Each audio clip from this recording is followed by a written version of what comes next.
Construction down, manufacturing down, services flat. The animal spirits of the economy are rather missing in action. Why? John Caudwell is the billionaire businessman who founded the mobile phone company Phones for You.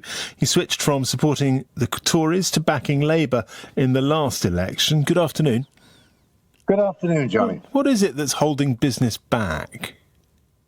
Well, there's a lot of things, as the economist previously said. There's a lot of headwind against the economy and the economies of the world, really, with the Ukraine war and all the uncertainties around the world geopolitically. But if we just look close to home as to what's causing the problem, Labour's first budget was pretty business unfriendly. It was wealthy people unfriendly. It's driven a lot of wealthy people out of the UK. And now on top of that, we've got the employee rights bill coming in, which of course we knew about in the manifesto, but there was always a hope that it may not transpire. And that is going to make Britain less competitive. It's going to make Britain less competitive in the home. It's going to make unemployment higher, employers less likely to recruit new employees, and inward investment less likely. Now, just balancing that, Britain is still an amazing country to invest in many ways. But we don't need to create headwinds against the economy in a difficult environment such as we're in at the moment. The Labour government says that if you give employees the rights that they'll get in this act, which I know quite a lot of people in business are pretty hostile towards, but it says if you give them those rights, then they will feel much more secure in their jobs. They'll feel much more able to plan and spend and make their own investments properly. And that will lead to a kind of virtuous circle within the economy.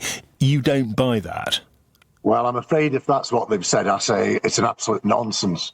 What gives employees certainty and security is a prospering business that is succeeding, that's making good profits, that's expanding and growing like my business was. All of my employees felt totally secure as long as they were delivering, as long as they were doing a good job. They felt totally secure because I was growing the business massively every year. What will happen now is businesses will be contracting because of all the tax changes made by Labour and now this employee rights bill. And the employees have got a lot of rights. Now, I don't know whether employees out there in the country would generally agree with me, but it's a very balanced society at the moment between employees and employers. And I think it's a very healthy balance where nobody's got the upper hand. And what this employee rights bill will do is give the employees more power, and it'll make employers less likely to employ people because they'll be frightened of the consequences that if they employ somebody and get it wrong, that employee can bring all sorts of actions against them in those early stages, even after one day of employment. And it's just a bit of a nonsense. Now, we know the House of Lords gone for 6 months, so at least that's an improvement. But unions being forced into companies, that's a really backward step for everybody to be having to promote unions within their own businesses. I referred in the introduction to the animal spirits or lack of them in the economy. What is it then that would fire up spending and investment on the corporate side?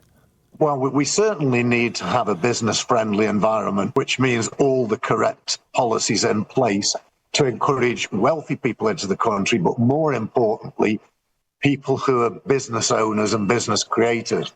And in Caudwellstrongbritain, which commissioned over the last couple of years, we did come to the conclusion that there's many things that could be done in the UK economy to attract inward investment into the UK.